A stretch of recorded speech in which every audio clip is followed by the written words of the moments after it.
Projeto Escolha a Escola, hoje entrevistando o professor José Romero, diretor da Unidade Lafayette do Colégio SEB. Professor, a gente está recebendo muitas participações aqui dos internautas, e o senhor inclusive trabalhou, depois a gente vai falar um pouquinho disso aí, em Alagoas também, né? O pessoal de Alagoas está ligado na nossa transmissão. Maravilha. Rafael Pasquim, tem pergunta aí, Pasquim? Professor, tem sim. Tem o Carlos César, ele está fazendo aqui um questionamento, até uma colocação talvez, com relação a essa situação do aluno e do professor ali, como lidar nesse dia a dia. Ele cita até aqui a agressão. Ele diz assim: quando o conselho tutelar manda um jovem estudar numa determinada escola, só que esse jovem só faz vandalismo, até agride o professor, como é que a gente resolve essa situação? Então, isso é uma questão muitíssimo séria e a gente tem observado isso também em todo o Brasil e até no mundo, né, um aumento muito significativo dessa expressão de descontentamento, insatisfação, até emocional, viu, Chico? De jovens e adolescentes que não conseguem conter, né? Não conseguem conter a sua emoção e explodem na relação deles com os professores, que significa, veja bem, muitas vezes, a única relação de autoridade que eles conhecem hoje. Isso é outra questão do abandono que acontece na relação com os filhos em casa. Falta de autoridade. Falta de autoridade, falta de limite. Como professor, dentro de um processo educativo, não só trabalha conteúdos, mas trabalha também disciplina, obviamente, né, no sentido da formação do indivíduo, é nesse momento que muitas vezes acontecem conflitos, né, na medida em que esse aluno ou essa aluna, criança ou adolescente, eles não têm o costume de receber um não em casa, e quando eles recebem o não do professor, o não do orientador ou o não do diretor, muitas vezes eles têm uma reação por imaturidade, obviamente, de enfrentar essa autoridade que se coloca na sua missão educativa de dizer não, da mesma forma como ele em casa enfrenta os seus pais. Né? Esse é um grande problema. O que é pior, que é um agravante pior, muitas vezes os pais, chamados na escola, desautorizam a escola e dão força para aquele tipo de atitude dos filhos, tomando partido dos filhos, dificultando uma ação educativa da escola. Isso acontece sobretudo, né, nas escolas públicas, né, em todo o Brasil. Isso é um fato evidente. E nas privadas também não vamos tirar essa realidade. Tá certo, professor. E eu gostaria que o senhor apontasse, o senhor já está falando de certa maneira disso, né? Mas existem riscos nessa troca aí, nessa inversão de papéis aí dos pais delegarem para as escolas? Quais são os principais riscos aí na formação desse jovem, né? Então, a família tem um papel fundamental, né? O conceito de família, mesmo com toda a evolução desse processo, né, da contemporaneidade, dessa revolução sexual, dos novos modelos de formação de famílias que existem, eu respeito todos eles, ainda assim a família tem um papel fundamental. Ela é a célula máter, é a célula mãe da formação da sociedade. Se a gente não conseguir imprimir valores éticos, morais, valores de cidadania, de decência, né, de práticas colaborativas, de respeito dentro da estrutura familiar, obviamente que esse aluno chega na escola em algum momento da sua formação que ele está carente desses valores. E a escola, obviamente, quando recebe esses alunos, ela já recebe esses alunos partindo do princípio que eles vêm com uma formação básica de casa. Então, esse é o grande conflito, Chico. Esse é o grande conflito que, de novo, nos reporta a pergunta do internauta, né? Na verdade, o que nós temos aqui? Um choque de relações muito grande, né? Porque a escola, com seu papel educativo, tem encontrado uma dificuldade muito grande de exercer a educação quando, de maneira crescente, vem recebendo alunos que não estão tendo, na sua formação familiar, né, valores básicos, pré-requisitos que dê a eles a noção necessária para o relacionamento em grupo e para o entendimento do que é o limite.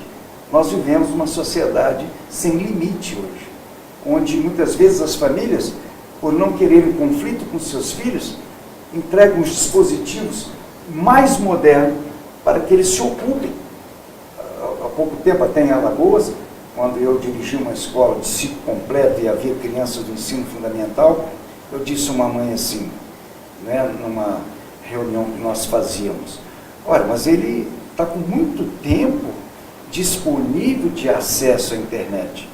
Precisamos de limitar isso. Ela disse assim a mim, professor, eu só consigo tê-lo quieto em casa quando ele está acessando as redes sociais. Então veja, olha a negligência com todo respeito. Né? Por ela ter o conforto de não ter o conflito com o filho, no sentido de educá-lo, ela deixa essa criança a bel prazer da navegação em redes sociais, muitas vezes perigosas. Professor, sem filtro. Inclusive essa abordagem, esse exemplo que o senhor está dando aí, foi o primeiro comentário que eu recebi hoje à tarde, quando eu fiz uma chamada para a nossa entrevista. Uma internauta disse justamente isso, né, que os pais entregam para não ter dor de cabeça, né? Exatamente, para não ter dor de cabeça. Essa é a ideia.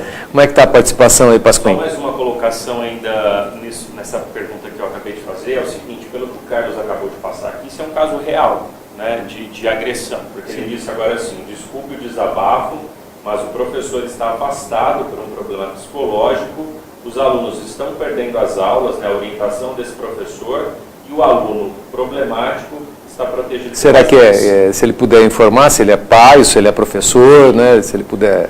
O Carlos, né? É uma questão, né? O reforço daquela mesma questão, é isso? Isso, pelo que agora ele está dizendo, esse é um fato de uma agressão propriamente que aconteceu, mas esse professor está afastado. Mas existe como tomar providências. Aí entra uma questão muito séria, que é o gestor da escola, o diretor da escola, responsabilizando a família por esse ato.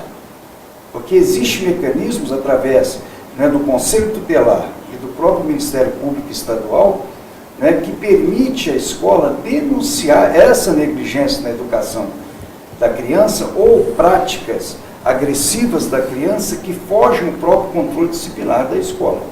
Porque me parece que ele está se referindo a um caso numa escola pública, que a gente... Eu posso perguntar aqui para ele, mas ele disse anteriormente, o Conselho Tutelar também já acompanhava esse caso, e que agora o professor então está afastado. E como o senhor mesmo falou, isso não é exclusividade da escola pública, né? Ocorre né, situações pontuais, né, felizmente ainda não é uma epidemia, né, as regras de maneira geral ainda são respeitadas, entendidas essa relação escola e família, né, os alunos sabem se colocar, né, ainda dentro desse universo, mas há situações que fogem a essa realidade. Professor, o que eu gostaria de saber é se as escolas, principalmente as escolas particulares, elas estão se preparando para atender essa demanda. Por exemplo, não oferecem mais só apenas matemática, português, as matérias básicas, filosofia, mas estão criando outros ambientes para poder entender e receber essa demanda aí dos estudantes? Não, com certeza. Aumenta a demanda da escola, né, de oferta de... Com certeza.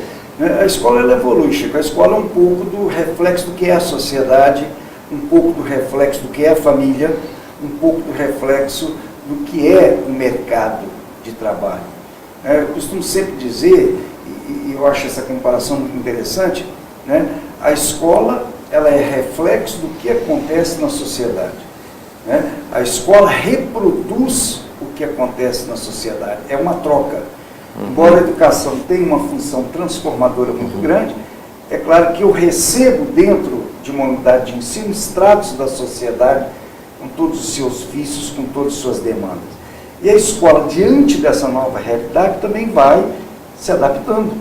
Né? E hoje, a grande preocupação da escola é buscar mecanismos que permitam aos nossos estudantes, crianças e adolescentes, a desenvolver habilidades, sobretudo no campo da inteligência emocional. Né? Porque sem isso nós não vamos conseguir fazer com que essas crianças e adolescentes se relacionem de maneira produtiva com o outro. Porque se elas estão perdendo referência de valores, a escola entende que é possível dar a ela essas referências, fazendo com que ela desenvolva suas capacidades emocionais. Porque senão será uma explosão sempre nas relações e aí nós não vamos conseguir conviver com isso. Tá certo. Estamos entrevistando o professor José Romero, diretor da Escola SEB, Unidade Lafayette. Para não perder nosso conteúdo e lives com os entrevistados, siga nossa página no Facebook e também no nosso canal no YouTube.